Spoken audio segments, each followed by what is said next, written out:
मोनसेबो नोंथांमोना मैया रायखांदिया गतिके नोंथांमोननि गेरेन्टिखौ नुनानै रायजो राजाफ्रा नोंथांमोननो भट होदोंमोन नोंथांमोनखौ देरहाहोदों नोंथांमोनखौ गोहोनि मासियाव जिरायहोदों दा गोहोनि मासियाव जिरायखांनानै नोंथांमोना रायजो राजाफोरनो होनाय रादायखौ बावनानै थाङोब्ला जोङो UPPL आ अराय नोंथांमोनखौ गोसोखांनो थाखाय थियारि जानानै दङ आरो जोंनि लाइमोन गांखं जोंनि आइजो गांखं मोनफ्रोमबो गांखं इनक्लुडिं पेरेन्ट बडि जोङो सेक्रेटारियेटनि मोखाङाव एसेम्ब्लिनि मोखाङाव जोङो डेम'क्रेटिक मास एजिटेशन खालामनो थाखाय जोङो रेडि जानानै दङ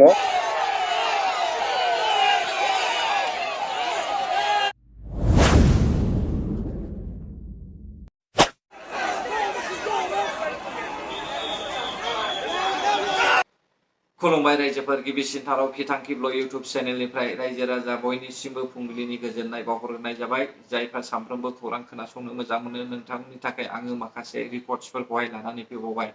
रायजोफोर दिनैनि गिबिसिन खौराङाव जोङो रुंसारि जुबिन गार्गनि सायावनो जों सावरायलायगोन नैथियावहाय BPFनि चिफ हाग्रामा महिलारि सारनि सायाव जों सावरायगोन थामथियावहाय राजु कुमार नार्जारी सारनि सायाव जों सावरायगोन ब्रैथियावहाय बेगम आहमेदनि सायाव जों सावरायगोन रायजोफोर बे समाव जों गिबिसिनावनो नोंथांमोना नैबेखौ नायनानै लाग्रोब्लानो जाबाय बे दावरावआ मानो जानो मोनदों मा खारनै दावराव जादों हयथ' नोंथांमोना सानदों जानो हागौ जायफ्रा बारा आन्दाज मोनाखै नाथाय बे दावरावआ जादों जाहैबाय रुंसारि जुबिन गार्गनि थाखाय बे दावरावआ जानो मोनदों मानोना जुबिन गार्गआ थैनानै थांना दिनैसिमहालागै दान मोनसे जानोसै दासिमहालागैबो बिथांनि थार बिजिरनायखौ मोनाखै दा बिथांनि थार बिजिरनायखौ नागिरनो थाखाय बाक्सानि निखासि होननाय जिल्ला बेंगिरि यानिखि जिल्ला बिजिरसालियावहाय माखासे दायनिगिरिफोरखौहाय लानानै थांदोंमोन दा बेयावहाय रायजो राजाफ्रा जुबिन गार्गखौ मोजां मोननायलाय बेयावहाय दावराव दावसि खालामनाय दायनिगिरिफोरखौहाय फासिनि साजा होनाय बेफोरबायदि डिमान्ड खालामनाय खुद्रिसारनाय जोङो नुनो मोनदों दा लोगोसे पुलिस गारिखौबो सावनाय जोङो नुनो मोनदों आरो फारसेथिं रिपर्टाराबो जखम जानाय बेफोरबायदि जोङो मिथिनो मोनदों दा बेफोरबायदि मारै जाखो दा जुबिन गार्गनि जे दायनिगिरि बिसोरखौ साजा होनो थाखायनो बेफोरबायदि जादों होननानैहाय जोङो मिथिनो मोनदों फारसेथिं डक्टर हेमन्त बिश्व शर्मा मामाया बुंदों दे बेखौहाय पलिटिक्स गेलेदों होननानैहाय जोङो खोनानो मोनदों 2020 मायथाइनि जे विधान सभा बे इलेक्शनखौ नोजोर बोनानैसो बेफोरबायदि दावराव खालामदों होननानै जों मिथिनोबो मोनदों रायजोफोर दा बिथांनि रुंसारि जुबिन गार्गनि बिसियाबो गाबै गाबै खुद्रिनाय जोङो नुगासिनो दङ दा थार बिजिरनायखौ मोननो थाखाय होसोगासिनो दङ जों बेखौहाय मिथिनो मोनदों नैथियाव दङ जाहैबाय BPFनि चिफ हाग्रामा महिलारि सार बिथाङा सरकार दाखांनायनि उनावहाय EMफोरखौ सायख'खांनायनि उनावहाय बिथाङा EC मिटिंआवहाय ज' जानानैहाय मा सावरायदोंमोन नोंथांमोना एसे खोनासंदो যিসকলৰ লগত মাটিৰ পাট্টা নাই আইনগতভাৱে যিসকলে মাটিৰ পাট্টা পাব লগা আছে সবে মাটিৰ পাট্টা পাব গ্যাৰাণ্টিৰ কথা কৈছে যেনিবা 100 crore ইয়াং ল'ৰা ছোৱালীসকলৰ কাৰণে যিটো ব্যৱস্থা ল'ব সেইটো আমি অলৰেডি দিছোঁ এইবিলাক গ্যাৰাণ্টি সব এছেটিছ আমাৰ ডিচিশ্যন আছে আৰু আপোনালোকৰ তাৰমানে PMAY ঘৰ যেটি সার্ভে ইয়াতে বেশি দেরিকে আলোচনা করেছে PMAY যেটো সার্ভে এই সার্ভেত মানে এনেকুৱা বদমাছ মানে এজন মানুহে 3টা 4টা মানে PMAY কিবা কি বুলি কয় জিও টেকিং কৰি লৈছে এটো মানে এতিয়া আমি নতুনকৈ যেটো আমাৰ ডলাৰ হয় বা আমাৰ সরকাৰৰ হয় যেটো আমি নতুনকৈ জিওটেক কৰিবলৈ গৈছে বা সার্ভে কৰিবলৈ যোৱা সময়ত আমি দেখিবলৈ পাইছে কোনবা এজনে 3টা ঘৰ লৈছে কোনবা যেটো নোপোৱা মানুহ এইবিলাক মানুহে PMAY ঘৰৰ কিবাটো এলোকেশনটো লৈছে জানক তো এটো খুব সিরিয়াস এইবিলাক সব ক্যান্সেল হ'ব আৰু আমাৰ সময়টো অতি কম 18 তাৰিখৰ ভিতৰত এইবিলাক যিমান আগত প্ৰমোদ বড়োৱে জিওটেক কৰি পেলাই সার্ভে কৰি পেলাই আপলোড কৰিছিল বা আপলোড কৰিবৰ কাৰণে প্ৰপ'জাল দিছিল সেইটো আমি গোটেই মুঠতে নিয়ম অনুযায়ী যিসকলে পাব লগা অধিকাৰ আছে বা পাব লগা ক্ৰাইটেৰিয়া আছে এই হিচাপত চবেই পাব কিন্তু নোহোৱা যিবিলাক মানুহে ঘৰে নাপায় ক্ৰাইটেৰিয়া নিমিলে এইবিলাক মানুহে যদি এনেকুৱা কৰি লয় এইটোতো বিৰাট ডাঙৰ ভুল হ'ব তো আমি যিখিনি সাৰ্ভে কৰি আছে এতিয়া বহুত ভুল আছে ভুল মানে যিবিলাক নোপোৱা মানুহ এইবিলাকে নিজৰ নামত কৰি লৈছে এইটো চব কেঞ্চেল হ'ব এতিয়া আৰু আমি আজি 14 তাৰিখ আৰু 4 দিন আছে এই 4 দিনৰ ভিতৰত বহুত আৰু ওলাব অতিটো খুব সিৰিয়াছ ডিসকাশনটো হ'ল PMAY তাৰমানে PMAY টো অতি সোনকালে দিব লাগে 18 তাৰিখৰ ভিতৰত আগত যিখিনি ইহঁতে সাৰ্ভে কৰিছে এইটো আমি ৰিসাৰ্ভে কৰি পেলাই আমি সাবমিট কৰিব লাগে যদি কৰবা যদি নতুন কোনোবা পাব লগা মানুহে যদি পোৱা নাই ইয়াকো আমি জিঅ'টেগ কৰি পেলাই আমি দিবৰ কাৰণে ব্যৱস্থা ল'ব তাৰমানে যিসকলে ক্ৰাইটেৰিয়া মিলিছে কিন্তু ইহঁতক প্ৰমোদ বড়োৱে কৰা নাই এইটো আমি কৰিম ইয়াৰ পাৰ্টিৰ লগত কোনো কথা নাই কোন বিজেপি কোন কংগ্ৰেছ কোন UPPL কোন বিজেপি কোন BPF ইয়াৰ লগত কোনো কথা নাই যিসকলে পাব কাৰণে অধিকাৰ আছে ক্ৰাইটেৰিয়া আছে এই সকলে সবে PMAY ঘৰ পাব गोख्रों राहा लादों जेन्नानै थांनाय UPPL पार्टीनि सुथुर खालामनो थाखाय यानिकि बिथांमोननि मोजां गाज्रिखौ नायबिजिरनो थाखाय गोख्रों राहा लिगेल इलिगेल खामानि मावनायनि सायाव बिजिरनायनि बाथ्रा साख्रि मावग्राफोरनिखौ साख्रि केन्सेल खालामनानै होनायनि बाथ्रा ठिकादारफोरनि खामानिखौ केन्सेल खालामनानै होनायनि बाथ्रा दा साख्रिनि बेलायाव आं जेबो बुङा साख्रिनि बेलायावहाय लिगेल इलिगेला थाखायो किन्तु बे जुदि सोरबाया इलिगेलि साख्रि लादोंब्ला फैसा होनानै बियो निश्चय केन्सेल खालामजाखागोन बेखौ आंबो मिथिखागौ रायजोफोर नाथाय जायफ्रा लिगेलि साख्रिखौ लाबाय बिसिनि साख्रिखौहाय रावबो केन्सेल खालामनानै होनो हाया बेखौ जों बयबो मिथिखागौ नाथाय आं मोनसे दुखु मोननाया बेसोदे ठिकादारफोरनि खामानिखौहाय गासैखौबो दाननानै होजोबोब्ला हाग्रामा महिलारि सारा फैबाय थानाय समावहाय बर' हारिनि रायजो राजाफोरजोंहाय एसेबो नायफिनजानाय नङा बेखौ आङो सानदों रायजोफोर मानोना गोदान सरकार फैनाय लोगो लोगो गोजाम सरकारनि ठिकादारफोरखौहाय बिसोरो सालायखानांगौखा बेयो बिथांमोननि दायित्वखा बेखौहाय आङो सानदों दा बाथ्राया जाहैबाय BPFनि चिफ हाग्रामा महिलारि सारा मा मावो मा मावा बेखौ जोङो नुसिगोन फारसेथिं बिथांमोननि खामानि मावजेननाय खामानियानो जाहैबाय लेन्ड पाट्टासोमोन रायजोफोर नाथाय बिथांमोना बे समावहाय PMAYGनि खामानिखौसो मावनो दायित्व लाग्रोनाय जोङो नुनो मोनदों बेयावहाय PMAYGआ जुदि सासे मानसियानो गंनै गंथाम न' लानानै थादोंब्ला बेखौहाय निश्चय बिथांमोना केन्सेल खालामगोन बे बाथ्राखौ बुंदों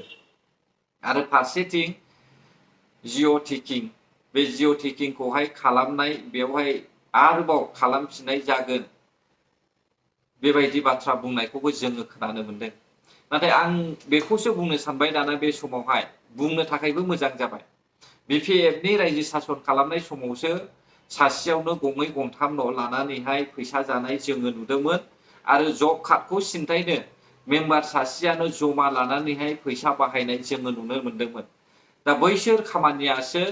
गामि गामि प्राइमारि ओनसोलावहाय सोलिफिनगोन नामा आं नैबेखौ सानदों रायजोफोर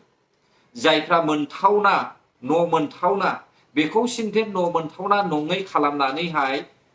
जिअ'टेकिं खालामनानैहाय हरोब्ला अब्ला बैसोर बायदिखौसो नासयगोन नामा आं बेखौसो सानदों चिफआथ' मोजाङानो सानदों नाथाय बिनि मावग्राफ्रासो मा खामानि मावगोन आं बेखौसो सिन्था खालामदों रायजोफोर जाहाथे रायजो राजाफोरनि गेजेरावहाय मेम्बार चेयारमेनफ्रा बेफोरबायदि खामानि मावा आं बेखौहाय साननो रायजोफोर बे समाव जोङो थामथि खौराङाव जोङो खोनासंनोसै राजु कुमार नार्जारी बिथाङा BPF पार्टीनि सायाव मा बाथ्रा बुंखो नोंथांमोनाबो खोनासंदो সকলে যে UPPL সরকার দিনত যে টেন্ডার প্রসেস হয়েছে এই টেন্ডারটো UPPL টেন্ডার নহয় এটা সরকারি টেন্ডার হয় এইটো পাব্লিকৰ টেন্ডার হয় আৰু যিখিনি মানুহে যি ঠিকাদাৰসকলে টেন্ডাৰটো মাৰিছে এই টেন্ডাৰ মাৰা ব্যক্তিসকল তেখেতসকলে উচিত যিখিনি মানে বৰঙণি আগবঢ়াব লাগে চৰকাৰী এক্সেকাৰত চৰকাৰী খাজানাত যে তেখেতসকলে অনুদান দিব লাগে তেখেতসকলে চালানৰ থ্ৰু দি প্ৰপাৰ চালান কাটি পেলাই চৰকাৰী এডভাৰটাইজমেণ্টৰ এগেইনষ্টত এই টেণ্ডাৰবিলাকত পাৰ্টিচিপেট কৰিছে গতিকে যে এইটো কেঞ্চেল যে কৰিব মানে এইটো চৰকাৰৰ লগত কোনো কথা থাকিব নালাগে এইটো নিয়ম নীতিৰ মানে বহিৰ্ভূত হৈছে এইটো নিয়ম নীতিৰ বাহিৰত হৈছে বুলি মই ভাবোঁ কোনোবা মানে এক্সিকিউটিভ কাউন্সিলৰ ডিচিশ্যন দি যে আমাৰ যে সাংবিধানিক কিছুমান কাম কাজ আছে আমাৰ নিয়ম নীতিৰ দ্বাৰাই যে কৰা কিছুমান কাম কাজ আছে এইটো যে কেঞ্চেল কৰিব পাৰে এইটো মই নাভাবোঁ মই তেখেতসকলক অনুৰোধ কৰিছোঁ এইটো সিদ্ধান্ত তেখেতসকলে উঠাই ল'ব লাগে য'ত মানে আগৰ চৰকাৰ আমি যেতিয়া আমি BPFৰ পৰা যেতিয়া চৰকাৰটো আমি ইনহেৰিট কৰিছিলোঁ যেতিয়া লৈছিলোঁ 2020 চনত আমি কোনো টেণ্ডাৰ কেঞ্চেল কৰা নাই তেখেতসকলে টেণ্ডাৰ প্ৰচেছ নামানাকৈ প্ৰায় 1500 crore তেনেকুৱা টেণ্ডাৰ মানে ৱাৰ্ক অৰ্ডাৰ ইছ্যু কৰিছে এইবিলাকো আমি কেঞ্চেল কৰা নাই তেখেতসকলে 2900 কোটি টকা আমাৰ ঋণৰ বোজা তেখেতসকলে এটা থৈ গৈছিল 2900 কোটি টকা য'ত আমাৰ BTRৰ বাজেটটোৱে 800 কোটি টকা থাকে বছৰত প্ৰায় তেখেতসকলে 2900 কোটি টকা যে লাইবিলিটি থৈ গৈছিল এইটো কোনো ৱাৰ্ক অৰ্ডাৰ আমি কেঞ্চেল কৰা নাই অডিট কৰিছোঁ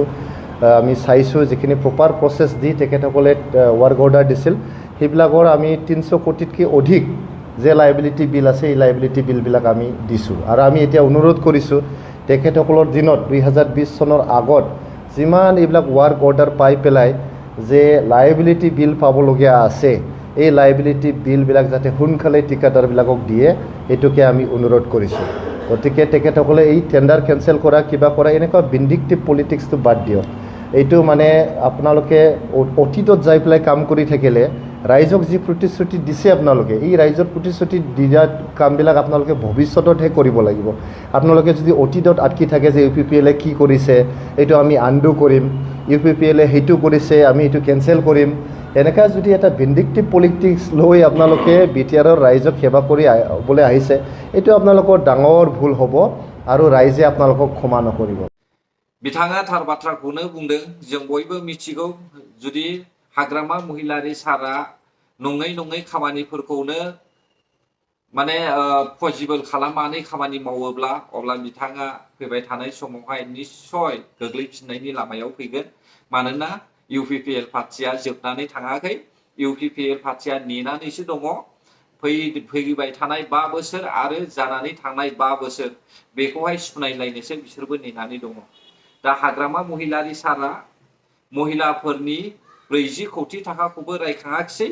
50 कोटी थाखाखौबो रायखाङाखिसै आरो लेन्ड फाथायाखौबो बिथाङा रायखांदोंब्लाबो मोखां सोमनाय जोङो नुनो मोनदों बेवहाय आयेन मथे होयोब्ला जेबो नङा नाथाय आयेनखौ सिफायनानै जुदि BTC एकर्डनिफ्रायनो लानानै दारि गोलावफोरनोहाय लेन्ड फाथा होयोब्ला अब्ला रायजो राजाफ्रा हाग्रामा महिलारि सारखौहाय होसोनांगौ बाध्य जानानै फैगोन रायजो राजा नोंथांमोन बे समाव जोङो फैदो ब्रैथियावहाय बेगम आख्तारा आहमेद मुस्लिमफोरनिफ्राय सासे EM साब्रैनि मादाव सासे EM मोनबाय जों बेखौहाय नुबाय नाथाय बे खाबुखौहायबो जोङो होनो नाङामोन जोंनि BPFनि चिफ हाग्रामा महिलारि सारा भट बेंकनि थाखायनो बे खाबुखौ होबाय जों बेखौहाय बयबो मिथिगौ नाथाय फैबाय थानाय समाव जुदि बेबायदि जालांबाय थायोब्ला जों बर' हारिफ्रा हाथफ्ला जालांगोन बेखौहाय जों बयबो साननाया मोजां साफ्रोमबो रायजो राजाया बे बाथ्राखौ साननानै लानाया मोजां दा रायजोफोर मुस्लिमफोरा मा बिनानै दिनैनि समावहाय भट होदों आरो हाग्रामा महिलारि सारा मा समायखिरा लानानै भट लादों बेखौथ' आं इसेबां बुंनांगौ होननानै सानला नाथाय दानिया फैदो दावराव देख्रेब आदै आरो अमर सिंह ब्रह्म बिथांमोना माखौ लानानै सोमावसारदोंमोन दावराव खालामदोंमोन नोंथांमोना हयथ' मिथिखागौ बे समाव BPF पार्टिया देरहाबाय टाइगार इज बेक टाइगारा फैबाय बे समावहाय दावराव देख्रेबमोन बायदिया खुगा सिनो हागोन ना नैबे नुजानायनि सायावहाय नैबे जे नाम्बार नैबे जे लिरनाय नैबेनि सायावहाय आदै दावराव देख्रेब अमर सिंह ब्रह्म नोंथांमोना बे समावहाय खुगा सिनो हागोन ना जोंबो नायगोन नोंथांमोना खुगा सिनो हायो ना हाया मानोना बियो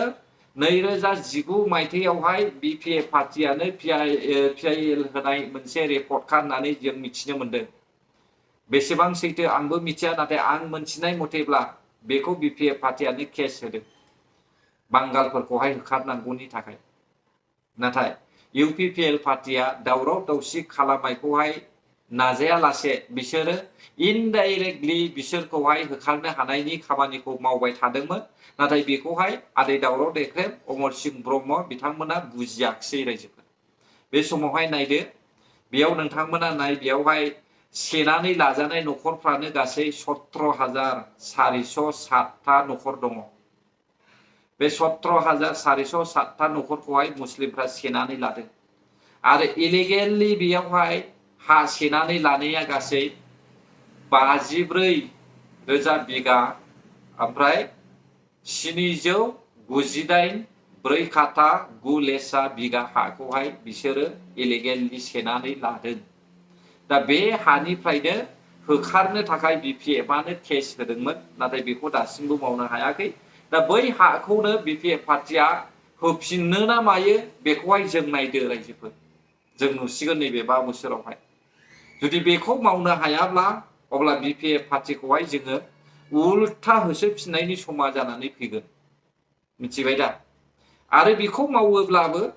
बर' हारिनि थाखाय गाज्रि जागोन। बेखौ मावाब्लाबो बांगालफ्रानो बिपिएफ पार्टिखौहाय नासयगोन। बेखौ नोंथांमोनाबो साननानै लाब्लानो जाबाय। गोजोन्थों अब्ला जायफ्रा आंनि भिडिअखौ जोबजासे नायबाय। बर' हारि जै जाथों, जै बर' हारिनि।